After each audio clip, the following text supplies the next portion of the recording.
నాకు బంగారం ఏమీ లేదు, ఇప్పుడు నువ్వు ఇచ్చిన చైన్ తప్ప ఆ బంగారం కూడా కావాలి నాకు. వైజాగ్ లో ఒక మంచి ఫ్లాట్ కావాలని అమ్మాయి నన్ను కండిషన్ పెట్టింది. ఇంకొకటి ఏంది, నేను మీ వైఫ్ కి ఏదైతే చేపిస్తావు నాకు కూడా అట్లనే పెట్టాలి, నేను కూడా మీ వైఫ్ లాగా ఉంటా అని చెప్పింది ఫస్ట్. నేను ఓకే అన్నాడు. ఆడ 3 రోజులు వచ్చినాం. వచ్చిన తర్వాత మళ్ళీ 10 లక్షలు అడిగింది. నేను అకౌంట్లో వేసిన. ఆమె అకౌంట్కి 8,90,90 అకౌంట్ కొట్టా. విడతల ఒకటి 1 డే 2 డే గ్యాప్ లోనే ఆ డబ్బులు కూడా ఆమె 8,90,000 అండి. ఎందుకే సార్ 8 లక్షలు? నాది ఒకటి అకౌంట్ ఫ్రీజ్ అయ్యింది సార్. నాకు మామూలు లో కొన్ని ఫైనాన్స్ వ్యాపారాలు ఉంటాయి కదా, నా అకౌంట్ ఫ్రీజ్ అయింది. అంటే కేవైసీ సరిగ్గా అప్డేట్ లేక అకౌంట్ ఫ్రీజ్ అయ్యిండే. అయితే నాకు అకౌంట్లు వేరే అకౌంట్ అప్పటికప్పుడు తీసుకునే ఛాన్స్ నాకు లేకపోయిండే.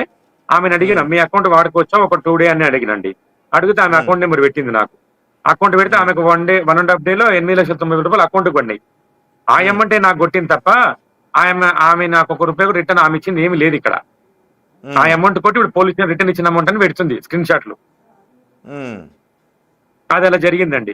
వచ్చిన తర్వాత ఎందాడులో ఫ్లాట్ చూసా. ఫ్లాట్కి 23 లక్షలు డబ్బులు కట్టినా. ఈమెకు విడతల వారిగా గోల్డ్ ఇస్తున్నా. ఆమె అతనికి హైదరాబాద్ వస్తుండే, నేను దస్పల్ల హోటల్లో రూమ్ బుక్ చేస్తుంటే ఒక 5 డే జూన్ లో ఏం చెప్పిందంటే, నాతో చాట్ ఉందండి, ఆమె మెసేజ్ చేసింది, నాకు ఇట్లా వస్తే బాగుండదు, నేను నీ సెకండ్ వైఫ్ లాగా ఉంటా, ఇట్లా ప్రతిసారి వస్తే ఏదో ప్రాస్టిట్యూట్ చేసినట్టుంది, నాకు నచ్చడం లేదు, మనం ఎట్లో కాశీలో పెళ్లి చేసుకుందాం అనుకున్నాం కదా, నన్ను పెళ్లి చేసుకోవడం అడిగిందండి. నేనేమన్నానంటే, పెళ్లి ఏం చేసుకుంటా పిచ్చే నీకేమన్నా అంటే, కాశీలో ఒప్పుకున్నా కాదన్నాను, పెళ్లిని ఏదో జోక్గా అనుకుంటాం అనుకుని సీరియస్ తీసుకోలేదు అనుకున్నా నేను. అట్లెట్లయితే అంటే లేదు పెళ్లి చేసుకున్నా, సరే చేసుకుని పెళ్లి కూడా కాశీలో మీరు పెళ్లి చేసుకుంటారని ఒప్పుకున్నారా? ఒప్పుకున్నా. ఆవిడ కూడా ఫస్ట్ ప్రొఫైల్ ఆవిడనే పెట్టింది. ఆ చాట్ కూడా నా దగ్గర ఉంది, ప్రూఫ్ ఉంది నా దగ్గర. క్వశ్చన్ అడుగుతాను, అసలు కాశీ ఎలా ఎందుకు అనుకున్నారు? పవిత్ర పుణ్యక్షేత్రం కదా అది. ఆవిడనే కాశీలోనే మన లైఫ్ కొత్తగా స్టార్ట్ చేద్దామన్నది. సావైనా బతికైనా అక్కడనే కదా ఒక మంచి జీవితము, కాశీ విశ్వనాథ్ దగ్గర. నేను కాశీకి పోదాం అనుకో, లాస్ట్ టైమే పోలీసు వాళ్ళు పట్టుకపోయారు నన్ను. ఫ్లైట్ టికెట్లు అన్ని బుక్ చేసుకున్న టైంలో రాత్రికి వచ్చి లిఫ్ట్ చేశారు మా ఫ్యామిలీ మొత్తాన్ని. మళ్ళీ ఇప్పుడు మీరు వచ్చారు కదా, మీతోనే స్టార్ట్ చేద్దాం అనుకున్నా. నేను యాక్చువల్ గా కాశీ, ఆమె భక్తురాలంట, విశ్వనాథ్ కాశీ విశ్వనాథ్ భక్తురాలంట, ఆడికి పోదామన్నది. ఆడికి పోయినామండి. ఆడికి పోయి ఈ 3 రోజులు తతంగం మంది జరిగింది. వచ్చాము, అన్ని బాగానే ఉంది, ఫ్లాట్ కు డబ్బులు కట్టించుకున్నది, అంతా కట్టించుకున్నది. అడ్వకేట్ ని పురమాయించమని చెప్పింది. ఇంకా మీ మధ్య ఫిజికల్ రిలేషన్ కూడా కాశీలోనే జరిగింది, ఏర్పడింది, రైట్? కాశీలోనే జరిగిందండి. 3 డేస్ కాశీలోనే జరిగింది. అక్కడ నుంచి అడ్వకేట్ గారు పరిచయం, అడ్వకేట్ గారు నాకు వేరే వాళ్ళు పరిచయం జరిగింది. అమ్మాయిది అనపర్తి, ఆమె పేరు వచ్చేసి సాయి అంబిక, అనంతపూర్ లో ఉంటది. వాళ్ళ భర్తది వచ్చేసి అనపర్తి నా ఫ్రెండ్ ద్వారా ఈ అమ్మాయిని పరిచయం చేసుకొని సోమయ్య గారికి అడ్వకేట్ గా పురమాయించడం జరిగింది.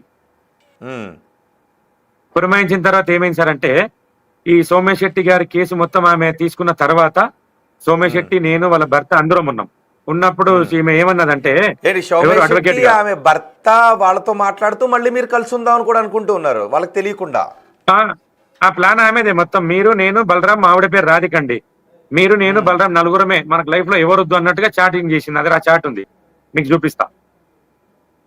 మీరు మీ భార్యతో, ఆమె భర్తతో ఉంటూ మళ్ళీ మీరిద్దరు కలిసి ఉండాలని నిర్ణయం తీసుకున్నారు. ఆమె నిర్ణయమే ప్లస్ దాంట్లో కూడా నా నిర్ణయం ఉందనుకోండి. ఇద్దరం కలిసి తీసుకున్న నిర్ణయం అది. మళ్ళీ మీరిద్దరు పెళ్లి కూడా చేసుకోవాలనుకున్నారు. పెళ్లి కూడా చేసుకోవాలనుకున్నాం. జూన్ 6 పెళ్లి కూడా చేసుకున్నాం. వీడియో కూడా నా దగ్గర ఉంది. దస్పల్ల హోటల్ రూమ్ లో చేసుకున్నాం సార్. ఏదో చూపించండి ఒకసారి.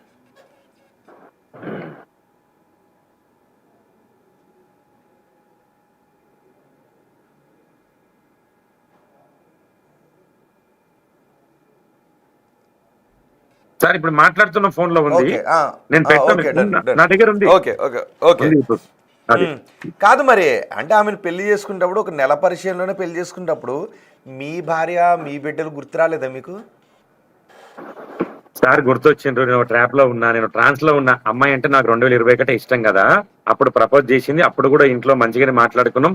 ఆ రోజుల్లో కూడా ఫిజికల్ రిలేషన్ తప్ప మిగతా రొమాన్స్ అంతా చేసుకున్నాం. ఆ టైంలో కూడా మా ఇంట్లో హైదరాబాద్ లో సడన్ గా చెప్ప పెట్టకుండా వెళ్ళిపోయింది. ఆ టైంలో అమ్మాయి ఎందుకు వెళ్ళిపోయినా ఫోన్ చేసిన, ఆమెనే ఫోన్ చేసి అడిగింది, నాకు కొంచెం వేరే షూటింగ్ ఉంది, అర్జెంట్కి వెళ్ళాల్సి వచ్చింది, మీరు పడుకున్నారని చెప్పింది. 4:30కి ఇంట్లోకి వెళ్ళిపోయింది. సరే అయిపోయింది. నేను ఇంకా మా వెంకీ ఉండి ఏం చెప్పినట్టే అమ్మాయి కొంచెం తేడా అన్నా వదిలే, ఎందుకు నీకు సెట్ కదా అని చెప్పిండు ఆ పిల్లోడు నాకు. నేను ఒక ఎవరు? 4 years వదిలేసిన. వెంకీ అని మన ఇంటికి నాకు ఎవరైతే సోమేశ్వరిని పరిచయం చేసిండో ఆ బాబు. ఆ బాబు ఈ సౌమ్య శెట్టిని వదిలేయని చెప్పాడు మీకు.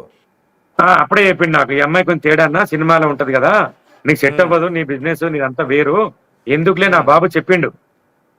ఆ బాబు చెప్పడంతో వదిలేసిన 4 years 2021 to 25 వరకు అంటే ఆ వదిలేసిన. బాబు చెప్పడంతో వదిలేశారా?